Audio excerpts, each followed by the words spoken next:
Good afternoon everyone, my name is Jeremy Shinton, I'm Product Manager at Mitsubishi Electric and I look after modular PLCs, SCADA systems.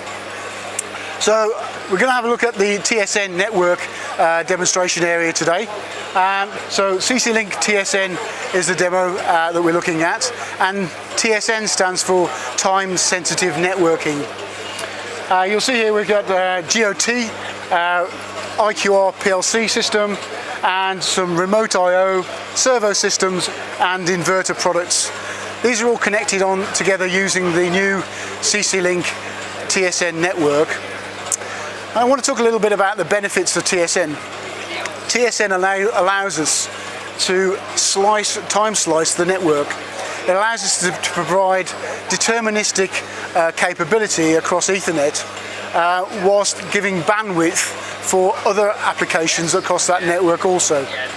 The key thing is it's giving convergence of these networks so that the network is capable of managing multiple protocols while still giving deterministic performance across the network.